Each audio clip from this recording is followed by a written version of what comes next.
नमस्कार दोस्तों, स्वागत है आपका आपके अपने यूट्यूब चैनल अमन प्रयास जीके में। जैसा कि फ्रेंड्स, आज है आपका 30 अगस्त और 30 अगस्त को जो है आपका आरआरबी एनटीपीसी अंडर ग्रेजुएट का जो है एग्जाम वो आपका नहीं है। तो आज के इस वीडियो में जो है हम लोग कल जो आपका 29 अगस्त को जो आपका एग्जाम हुआ है उनमें से बहुत सारे प्रश्न ऐसे थे जो कि छूट गए हैं, हमने जो है आपको नहीं बताया है। बहुत सारे प्रश्न ऐसे होते हैं जो कि छूट जाते हैं, बच्चों के द्वारा बाद में भेजे जाते हैं। तो आज जो है हम उन सभी प्रश्नों को देख लेंगे कि कल की जो फर्स्ट सेकंड और थर्ड शिफ्ट में जो जो भी प्रश्न छूटे गए हैं और आपके एग्जाम के लिए इंपॉर्टेंट है, ठीक है, तो उसको देखने का प्रयास करेंगे। साथ में उनसे रिलेटेड एक्स्ट्रा फैक्ट्स को भी हम लोग देखते हुए चलेंगे। तो चलिए वीडियो को स्टार्ट करते हैं बिना किसी देरी के। पीडीएफ के लिए जो है टेलीग्राम चैनल को ज्वाइन कर लीजिएगा, उसका जो लिंक है डिस्क्रिप्शन में दिया गया है, तो आप लोग जाकर उसको ज्वाइन कर लीजिएगा। बाकी जो हम लोग बढ़ते हैं आज के पहले प्रश्न की तरफ की कौन कौन से प्रश्न छूट गए थे। तो पहले हम लोग थर्ड शिफ्ट के प्रश्नों को देख लेंगे, फिर सेकंड, फिर फर्स्ट, ठीक है। तो पहला जो प्रश्न है वो है कि शरीर में जो है किस हार्मोन की कमी से जो है आपका मधुमेह रोग जो है होता है। तो इसका जो राइट आंसर आपका हो जाएगा वो दोस्तों आपका जो है इंसुलिन हो जाएगा, ठीक है। इंसुलिन की कमी से जो है आपका मधुमेह नामक रोग जो है आपका होता है। तो मधुमेह तब होता है जब अग्नाशय अमाशय के पीछे जो है एक ग्रंथि हार्मोन इंसुलिन का पर्याप्त उत्पादन नहीं कर पाता है या शरीर इंसुलिन का सही उपयोग नहीं कर सकता है। इंसुलिन जो है शर्करा को रक्त प्रवाह से कोशिकाओं में ले जाने में जो है मदद करता है। तो इसको भी याद रखिएगा।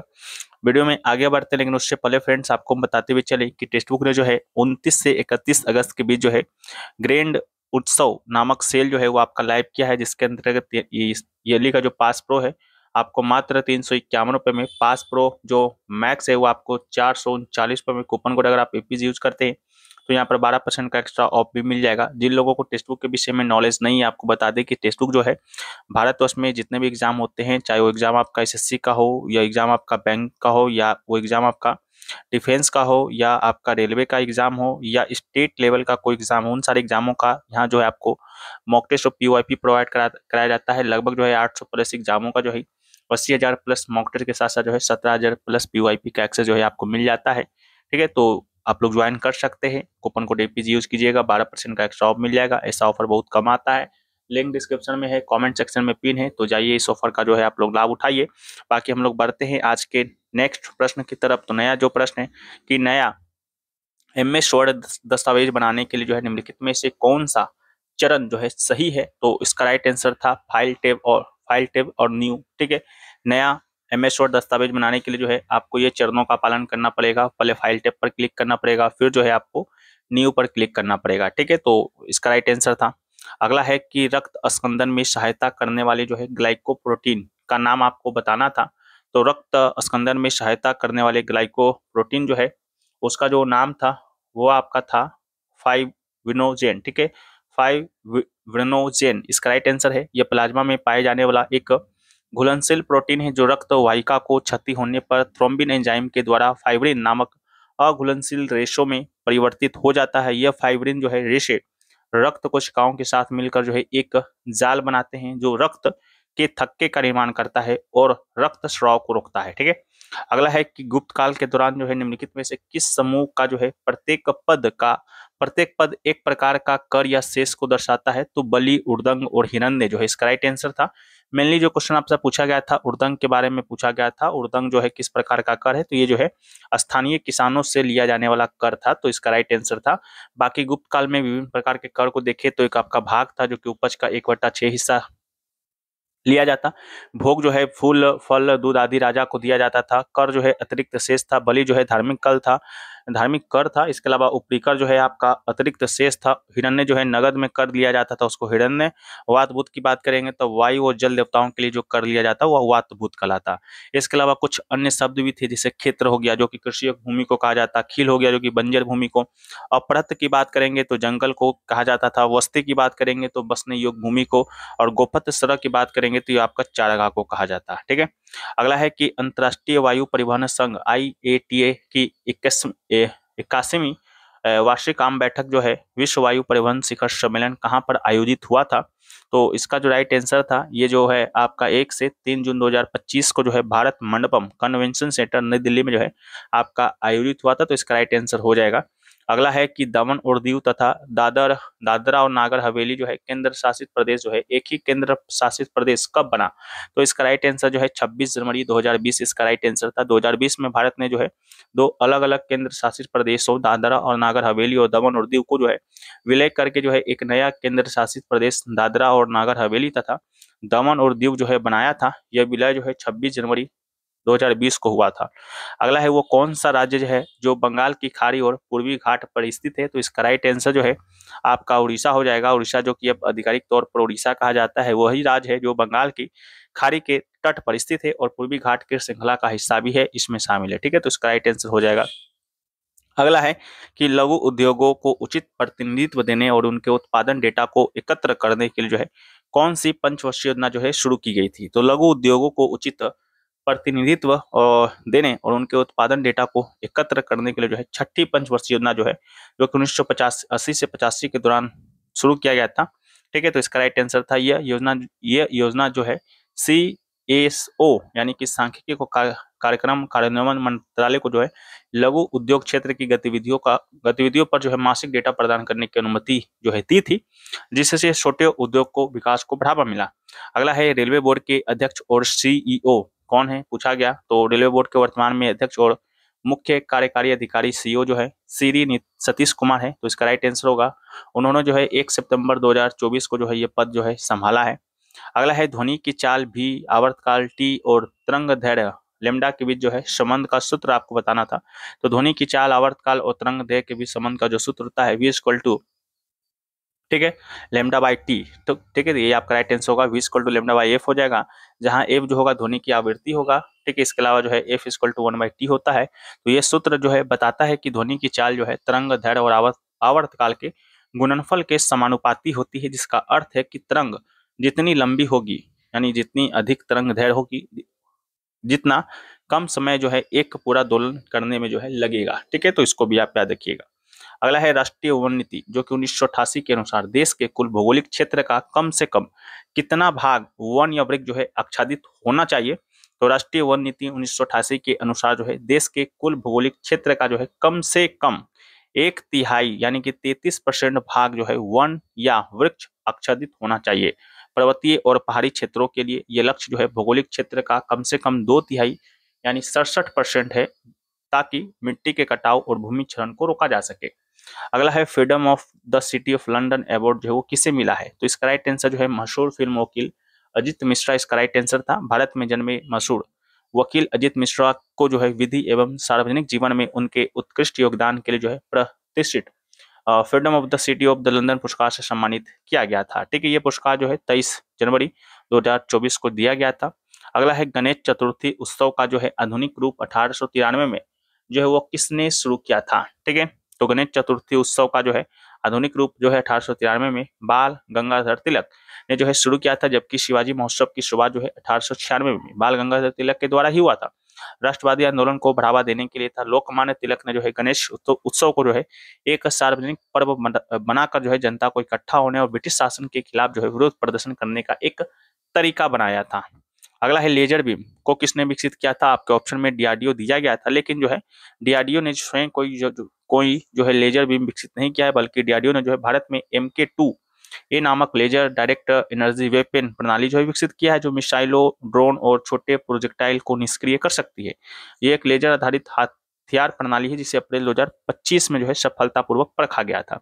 ठीक है, ये सभी क्वेश्चन आपके छूटे हुए थे, बाकी ये सभी जो क्वेश्चन है आपके साथ डिस्कस हो चुके हैं। तो कल के 3rd शिफ्ट में जाकर जो है वीडियो होगा, उसको वहां पर आप लोग देख लीजिएगा। तो इन सारे प्रश्नों को डिस्कस किया हुआ है, तो इन सारे प्रश्नों को हम नहीं देखेंगे, टाइम वेस्टिंग है। ठीक है, क्योंकि पहले ही कराया गया है। जो देखेंगे हम लोग 29 के 2nd शिफ्ट का देख लेंगे, कौन कौन से प्रश्न यहाँ पर छूटे गए थे। तो पहला है कि केंद्र के द्वारा ग्रामीण क्षेत्रों के घरों में बिजली की उपलब्धता पहुंचाने के लिए जो है जो योजना चलाई गई थी जो है उसका नाम जो है पूछा गया था। तो प्रधानमंत्री सहज बिजली हर घर योजना जो है इसका राइट आंसर था। ठीक है, प्रधानमंत्री सहज बिजली हर घर योजना जो है सौभाग्य प्रधानमंत्री शहर बिजली हर घर योजना सौभाग्य का उद्देश्य जो है सार्वभौमिक घरेलू विद्युतीकरण के लक्ष्य को प्राप्त करने के लिए अंतिम छोर तक जो है कनेक्टिविटी और ग्रामीण तथा शहरी क्षेत्रों में शेष सभी गैर विद्युतीकृत घरों में जो है बिजली कनेक्शन प्रदान करने के सभी को ऊर्जा उपलब्ध कराना है। अगला है कि भारत में अंग्रेजी शिक्षा और पश्चिमी शिक्षा की आलोचना जो है किसके द्वारा किया गया था। ऑप्शन दिया गया था राजा राम मोहन राय, मेकाले और रविन्द्रनाथ टैगोर। ठीक है, तो भारत में अंग्रेजी और पश्चिमी शिक्षा की आलोचना जो है रविन्द्रनाथ टैगोर के द्वारा जो है किया गया था। उन्होंने शिक्षा के पश्चिमी मॉडल को भारतीय संस्कृति और ज्ञान के लिए जो है हानिकारक माना और अपनी संस्थाओं जैसे विश्व भारती में मौलिक शिक्षा और भारतीय भाषाओं को बढ़ावा देने पर इन्होंने जोर दिया। अगला है कि इसरो के द्वारा छोड़ा नया सैटेलाइट जिसका उद्देश्य जो है जलवायु, मौसम परिवर्तन, आपदाओं जैसे तूफान और बाढ़ पर निगरानी बनाना है, उनका नाम पूछा था। 3 ऑप्शन जो है हमें यहाँ पर मिल गए थे, इनसेट था, IEOS था और रिसेट था। तो इसका राइट आंसर जो है इनसेट 3DS इसका हो जाएगा, क्योंकि भारतीय अंतरिक्ष अनुसंधान केंद्र अनुसंधान संगठन इसरो ने इस उपग्रह का जो प्रक्षेपण किया था, जिसका मुख्य उद्देश्य जो है मौसम पूर्वानुमान और आपदाओं पर निगरानी बनाना है। अगला है सांची के बौद्ध स्तूप जो है किसके शासनकाल से संबंध रखते हैं। तो सांची के बौद्ध स्तूप जो है मौर्य सम्राट अशोक के शासनकाल से संबंधित है, जिन्होंने 3री शताब्दी ईसा पूर्व में इनका निर्माण करवाया था। यह स्तूप जो है बौद्ध धर्म के प्रसार में अशोक की भूमिका को दर्शाता है। भारत की सबसे पुरानी पत्थर की संरचनाओं में से भी एक है। अगला है कि भारत में कौन सी पंचवर्षीय योजना जो है हेरोड डोमर मॉडल पर आधारित था। तो राइट आंसर जो है प्रथम पंचवर्षीय योजना हो जाएगा। हेरोड डोमर मॉडल की बात करेंगे तो ये एक आर्थिक सिद्धांत है जो आर्थिक विकास और निवेश के बीच जो है संबंध की व्याख्या करता है। ये मॉडल जो है आर्थिक विकास के लिए जो है पूंजी निर्माण के महत्व पर जोर देता है। प्रथम पंचवर्षीय योजना 1951 में जवाहरलाल नेहरू के नेतृत्व में जो है शुरू किया गया था। 1956 तक जो चला था, जो कि कृषि, सिंचाई, बिजली और परिवहन पर केंद्रित था। इस योजना का उद्देश्य देश की राष्ट्रीय आय में वृद्धि करना और आत्मनिर्भरता प्राप्त करना था। ठीक है, अगला है किस राज्य में जो है 1.25 लाख दर्शक क्षमता वाले क्रिकेट स्टेडियम की योजना बनाई गई है। 3 ऑप्शन हमें मिले, दिल्ली, उड़ीसा और आंध्र प्रदेश। इसका राइट आंसर जो है आंध्र प्रदेश था। आंध्र प्रदेश के अमरावती में लगभग जो है 1.25 लाख या उससे अधिक दर्शक क्षमता वाले क्रिकेट स्टेडियम बनाने की जो है योजना बनाई गई है, जो कि विश्व का सबसे बड़ा स्टेडियम हो जाएगा अगर बनेगा तब। अगला है कि आवर्त सारणी में बाएं से दाएं जाने पर जो है किस में वृद्धि देखी जाती है। 3 ऑप्शन यहाँ भी हमें मिले, आयनीकरण ऊर्जा, परमाणु त्रिज्या और धात्विक गुण। ठीक है, तो आवर्त सारणी में बाएं से दाएं जाने पर जो है आयनीकरण ऊर्जा में वृद्धि देखी जाती है, परमाणु त्रिज्या जो है घटती है, धात्विक गुण भी घटता है, जबकि आयनीकरण ऊर्जा और नाभिकीय आवेश जो है बढ़ते हैं। ठीक है, तो इसका राइट आंसर जो है आयनीकरण ऊर्जा हो जाएगा। अगला है CPU के मुख्य घटकों का नाम उनके कार्यों के साथ पूछा गया था। तो CPU के मुख्य घटक जो है 2 हैं, एक आपका CU है जो कि कंट्रोल यूनिट कहलाता है, एक आपका ALU है जो कि अरिथमेटिक लॉजिक यूनिट कहलाता है। कार्य की बात करेंगे CPU का या CU का, तो ये CPU का मस्तिष्क है जो सभी निर्देशों को प्राप्त करता है, उन्हें रिकॉर्ड करता है, CPU के अन्य भागों को भेजता है। यह सुनिश्चित करता है कि सभी ऑपरेशन सही क्रम में और सही समय पर हो। बाकी अरिथमेटिक लॉजिक यूनिट की बात करते हैं तो यह यूनिट कंप्यूटर में होने वाले सभी गणितीय गणनाओं जैसे जोड़, घटाव, गुना, भाग और तार्किक ऑपरेशनों जैसे तुलना करना को करती है। अगला है 1898 में किसके शासनकाल में सरकार विरोधी विचार छापना जो है अपराध बना। 2 ऑप्शन यहाँ पर मिले थे, कर्जन मिला था, एल्गिन मिला था। तो इसका राइट आंसर जो है एल्गिन था।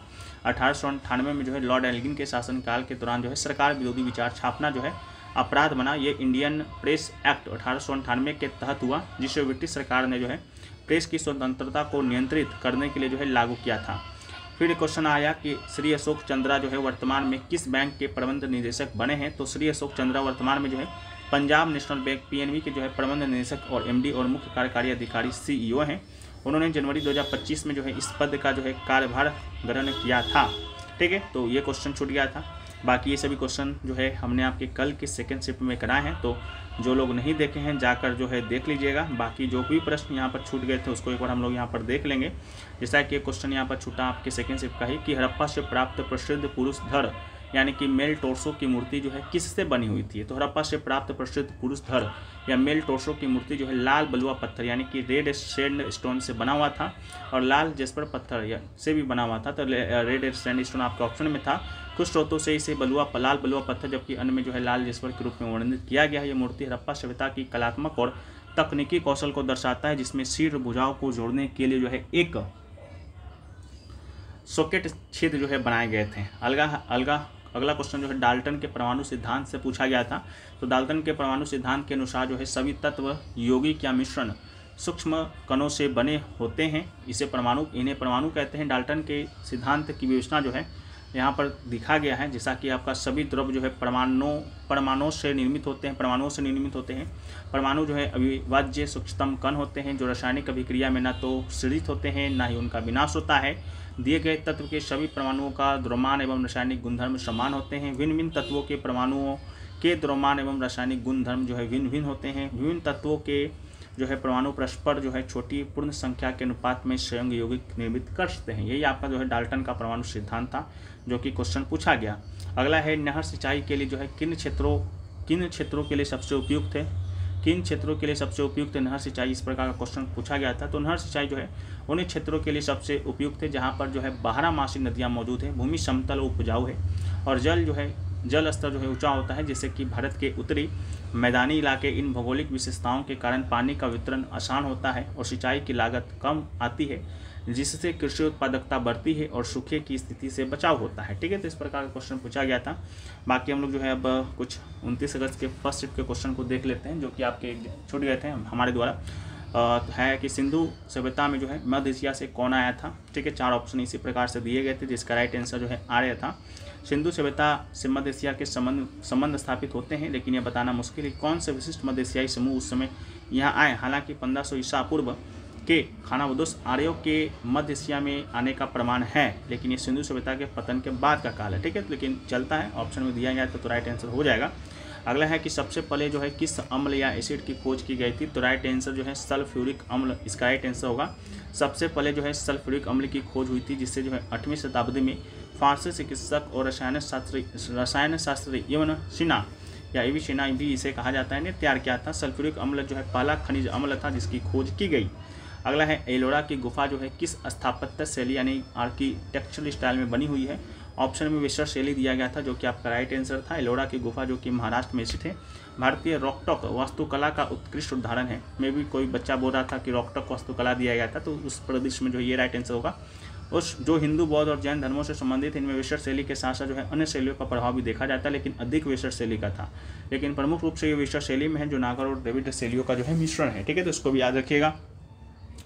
अगला है कि भारतीय संविधान के अनुच्छेद 6 में जो है किस देश से आने वाले लोगों का प्रावधान था। ऑप्शन था इस प्रकार से, जिसका राइट आंसर जो है पाकिस्तान था। भारतीय संविधान के अनुच्छेद 6 में जो है मुख्य रूप से पाकिस्तान से भारत आने वाले लोगों के नागरिकता के अधिकार का प्रावधान था। विशेषकर भारत के विभाजन के बाद यह अनुच्छेद उन क्षेत्रों के बारे में था जो पाकिस्तान से भारत आकर बस गए थे। कुछ शर्तों के तहत जो है उन्हें भारतीय नागरिक माना जाता था। अगला है कि which of the following is the full form of ASCII। ठीक है, ये प्रश्न बहुत बार पूछा गया है, बहुत बार रिपीट हुआ है। तो American standard code of information interchange इसका राइट आंसर था।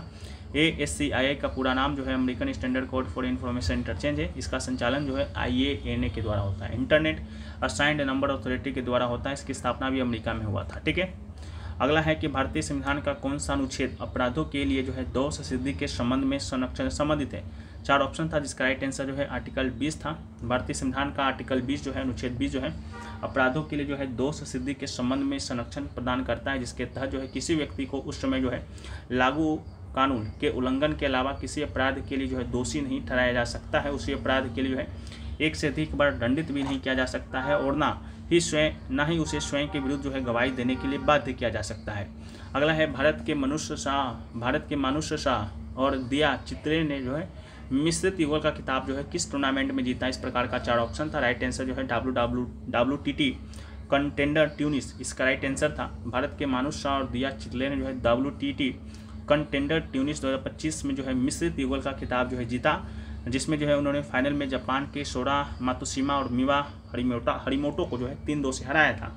अगला है कि भारत की पहली एंटी सबमरीन वारफेयर सेलो वाटरक्राफ्ट का नाम पूछा गया था, जिसका राइट आंसर जो है INS अर्नाला था। भारत की पहली anti submarine warfare shallow water aircraft का नाम जो है INS अर्नाला था, जिसे भारतीय नौसेना ने जो है 18 जून 2025 को शामिल किया गया था। अगला है 1952 में भारत सरकार के द्वारा शुरू की गई ग्रामीण विकास योजना निम्नलिखित में से कौन सी थी। राइट आंसर जो है कम्युनिटी डेवलपमेंट प्रोग्राम, इसका राइट आंसर था, जिसे कि हम लोग हिंदी में सामुदायिक विकास कार्यक्रम के नाम से जानते हैं। ठीक है, तो सामुदायिक विकास कार्यक्रम ग्रामीण लोगों के समग्र विकास के उद्देश्य से शुरू किया गया एक बहु परियोजना कार्यक्रम था। इसे जो है 2 अक्टूबर 1952 को जो है शुरू किया गया था। इसे भारत में पहली पंचवर्षीय योजना के दौरान लागू किया गया था। सामुदायिक विकास कार्यक्रम जो है भारत सरकार के द्वारा शुरू की गई सबसे बड़ी ग्रामीण पुनर्निर्माण योजना थी। सामुदायिक विकास कार्यक्रम का मुख्य उद्देश्य जो है कृषि संबंधित मामलों, सिंचाई, संचार, शिक्षा, स्वास्थ्य, पूरक रोजगार, आवास, प्रशिक्षण आदि का सुधार करना था। यह जिला स्तर पर प्रत्येक गतिविधि के लिए अधिकारी होते हैं जो ग्राम स्तर तक कार्यक्रम के क्रियान्वयन और मूल्यांकन के लिए योजना बनाते हैं। अगला है कि डेस्कटॉप पर जो है नई फाइल कैसे बनाई जाती है। तो डेस्कटॉप पर नई फाइल बनाने के लिए जो है डेस्कटॉप पर जो है खाली जगह पर माउस से जो है राइट क्लिक करना पड़ता है, फिर जो है न्यू पर क्लिक करना पड़ता है। जो फाइल आप बनाना चाहते हैं जैसे माइक्रोसॉफ्ट वर्ड डॉक्यूमेंट, उसे चुनना पड़ता है, सीधे फोल्डर चुनें और उसके अंदर जो है फाइल बनाने के लिए कोई एप्लीकेशन खोले, जिससे आप कीबोर्ड Ctrl+Shift+N का उपयोग करके भी जो है डेस्कटॉप पर एक नया फोल्डर बना सकते हैं। अगला है पश्चिमी घाट के कारण जो है कौन सा क्षेत्र प्रभावित होता है। 4 ऑप्शन था, जिसका राइट आंसर जो है दक्कन प्लेटू यानी दक्कन पठार। इसका राइट आंसर था पश्चिमी घाट के कारण जो है दक्कन का पठार जो है प्रभावित होता है, क्योंकि पश्चिमी घाट दक्कन पठार के पश्चिमी किनारे पर स्थित है और भारत के पश्चिमी तट से अचानक उठने वाली ढाल बनाता है, जिससे पठार के शुष्क क्षेत्रों और वर्षा सहायक क्षेत्र पर भी जो है प्रभाव पड़ता है। अगला है कि भारतीय जनसंख्या को इनमें से कौन सा कारक प्रभावित नहीं करता है। 4 ऑप्शन था, क्लाइमेट, सॉइल, टोपोग्राफी और लैटिट्यूड। इसका राइट आंसर जो है लैटिट्यूड था। भारतीय जनसंख्या के वितरण और घनत्व को जो है कई कारक प्रभावित करते हैं, जैसे जलवायु हो गया। जलवायु जो है जनसंख्या को प्रभावित करती है, क्योंकि अनुकूल जलवायु जैसे उपजाऊ मैदान, मध्य तापमान अधिक जनसंख्या को आकर्षित करती है। मृदा यानी कि सॉइल की बात करेंगे तो उपजाऊ मृदा जैसे गंगा के मैदान की जलोढ़ मिट्टी कृषि को बढ़ावा देती है, जिससे जनसंख्या घनत्व अधिक होता है। भूमि आकृति की बात करेंगे तो समतल मैदानी क्षेत्र में जनसंख्या घनत्व अधिक होता है, जबकि पहाड़ी और उबड़ खाबड़ क्षेत्रों में कम होता है। लेटीट्यूड अक्षांश जो है वो आपका नहीं है, तो अक्षांश का जनसंख्या वितरण पर प्रत्यक्ष प्रभाव नहीं पड़ता है। भारत का भौगोलिक क्षेत्र जो है 8 डिग्री से 37 डिग्री उत्तरी अक्षांश के बीच है, लेकिन जनसंख्या का वितरण मुख्य रूप से जलवायु, मृदा और भौगोलिक संरचना जैसे कारकों पर निर्भर करता है, न कि केवल अक्षांश पर। ठीक है, इसलिए आपका राइट आंसर अक्षांश था। अगला है विशुद्धिमार्ग बौद्ध ग्रंथ पुस्तक के जो है लेखक का नाम जो है पूछा गया, जिसका राइट आंसर जो है 4 ऑप्शन दिया गया था, जिसमें जो है बौद्ध घोष इसका राइट आंसर था। विशुद्धिमार्ग एक जो है महत्वपूर्ण बौद्ध ग्रंथ है, जिससे जो है 5वीं शताब्दी में थेरवाद बौद्ध परंपरा के विद्वान भिक्षु बुद्ध घोष के द्वारा लिखा गया था। यह पुस्तक जो है बौद्ध धर्म के सिद्धांतों, ध्यान, नैतिकता और प्रज्ञा के मार्गों को विस्तार से समझाती है। यह जो है थेरवाद बौद्धों के लिए जो है प्रमुख दार्शनिक और आध्यात्मिक ग्रंथ जो है माना जाता है। अगला है अप्रैल 2025 में जो है T20 क्रिकेट में जो है 12,000 रन पूरे करने वाले दुनिया के 8वें खिलाड़ी और भारत के दूसरे खिलाड़ी कौन बने हैं। 4 ऑप्शन था, जिसका राइट आंसर जो है रोहित शर्मा था। रोहित शर्मा जो है IPL 2025 के जो है सनराइजर्स हैदराबाद यानी HRS के खिलाफ जो है मैच के दौरान जो है T20 क्रिकेट में जो है 12,000 रन पूरे किए। यह विराट कोहली के बाद 12,000 रन बनाने वाले दूसरे भारतीय बल्लेबाज हैं, तो पहले पर विराट कोहली हैं। अगला है RTI यानी सूचना का अधिकार जो है किस बॉडी पर लागू किया जा सकता है। राइट आंसर जो है गवर्नमेंट बॉडी यानी कि सरकारी संस्था जो है राइट आंसर था। सूचना का अधिकार जो कि 2005 में आया था, उन सभी लोक प्राधिकरणों पर लागू होता है जो संविधान के तहत स्थापित है, संसद या राज्य विधानमंडल के द्वारा बनाए गए कानून के तहत है। ये सरकार के द्वारा स्थापित किए गए हैं, भले वो केंद्र, राज्य या स्थानीय स्तर के हों। इसमें जो है गैर सरकारी संगठन NGO भी शामिल है, जो सरकार के द्वारा प्राप्त रूप से वित्त पोषित यानी कि प्रत्यक्ष या अप्रत्यक्ष रूप से होते हैं। अगला है कि इनमें से कौन सा एक स्वदेशी हल्का टैंक है, जिसका राइट आंसर जो है जोरावर था। ठीक है, 4 ऑप्शन दिए गए थे, इसमें से एक आपका अर्जुन था। अर्जुन जो है भारत में DRDO के द्वारा विकसित एक स्वदेशी मुख्य युद्धक टैंक है, लेकिन हल्का टैंक नहीं है। T19 जो है ये एक रूसी मूल का मुख्य युद्धक टैंक है, जिसे भारत में लाइसेंस के तहत निर्मित किया जाता है। ये स्वदेशी नहीं हल्का टैंक है। जोरावर जो है एक स्वदेशी हल्का टैंक है, जिसे DRDO और वालार्सन एंड ट्रोवो के द्वारा जो है विशेष रूप से ऊंचाई वाले क्षेत्रों जिसे लद्दाख और संचालन के लिए जो है विकसित किया गया था। इसका नाम जो है सिख सेना के सेनापति जोरावर सिंह के नाम पर रखा गया है। BMP-2 जो है इसकी बात करेंगे तो BMP-2 जो है एक रूसी मूल का इन्फेंट्री कॉम्बैट व्हीकल है, जो भारत में लाइसेंस के तहत निर्मित होता है, और यह टैंक नहीं है और ना ही पूरी तरह से स्वदेशी भी है। अगला है कि बंगाल सरकार ने जो है विद्युत प्रकाश अधिनियम इलेक्ट्रिक लाइटनिंग एक्ट जो है किस वर्ष पारित किया। राइट आंसर 1895 था। बंगाल सरकार ने कलकत्ता इलेक्ट्रिक लाइटनिंग अधिनियम जो है 1895 में पारित किया था, जिसके तहत ब्रिटिश सरकार को विद्युत आपूर्ति के लिए जो है 21 साल की जो है लाइसेंस दिया गया था। अगला है वर्तमान में ऑस्ट्रेलिया के जो है चांसलर कौन है, तो क्रिस्टन स्टोकर इसका राइट आंसर था। ऑस्ट्रेलिया के चांसलर आधिकारिक तौर पर ऑस्ट्रेलिया गणराज्य के संघीय चांसलर जो है होते हैं। ऑस्ट्रेलिया गणराज्य की सरकार के प्रमुख हैं। कुलाधिपति के रूप में 29 लोग कार्य कर चुके हैं। वर्तमान पदाधिकारी जो है क्रिस्टन स्टोकर ने जो है 3 मार्च 2025 को जो है चांसलर के रूप में शपथ लिया। अगला है त्रिशक्ति नारी नाविक अभियान जो है कहाँ से शुरू किया गया था। राइट आंसर जो है मुंबई हो जाएगा। ठीक है, त्रिशक्ति नारी नाविक अभियान मुंबई के भारतीय नौसेना जल यात्रा प्रशिक्षण केंद्र कुलाबा से शुरू किया गया था। यह अभियान 7 अप्रैल 2025 को भारतीय थल सेना, नौसेना, वायुसेना की 12 महिला सदस्यों के द्वारा जो है समुद्री यात्रा के रूप में शुरू किया गया था। अगला है 28 बैंकों के विलय के बाद जो है कितनी क्षेत्रीय ग्रामीण बैंक जो है बची हुई है। तो 28 के बाद 28 ही बचा हुआ है। 28 बैंक के विलय के बाद जो है क्षेत्रीय ग्रामीण बैंक या RRB की संख्या जो है अब 43 से घटकर जो है 28 रह गया है। ये विलय जो है एक राज्य एक RRB की नीति के तहत जो है 11 राज्यों में 15 क्षेत्रीय ग्रामीण बैंक के चौथे चरण के एकीकरण का परिणाम है, जो कि 1 मई 2025 से प्रभावी हुआ। एक क्वेश्चन था कि 1857 में किस ब्रिटिश अधिकारी ने कहा था कि हमें गाँव वाले चारों तरफ से घेर रहे हैं, हमला करने की धमकी दे रहे हैं। तो 1857 में ग्रामीण द्वारा ब्रिटिश सेना को घेरने और धमकी देने का वर्णन करने वाला जो लेफ्टिनेंट था कर्नल टाइटलर के द्वारा जो है अपने कमांड इन चीफ को 6 अगस्त 1857 को भेजे गए एक टेलीग्राम से लिया गया था। ठीक है, तो इसको भी याद रखिएगा। अगला है इनमें से कौन सा एक प्राइवेट संस्था है। 4 ऑप्शन दिए गए थे, जिसमें राइट आंसर जो है Tata iron and steel company यानी कि टिस्को था।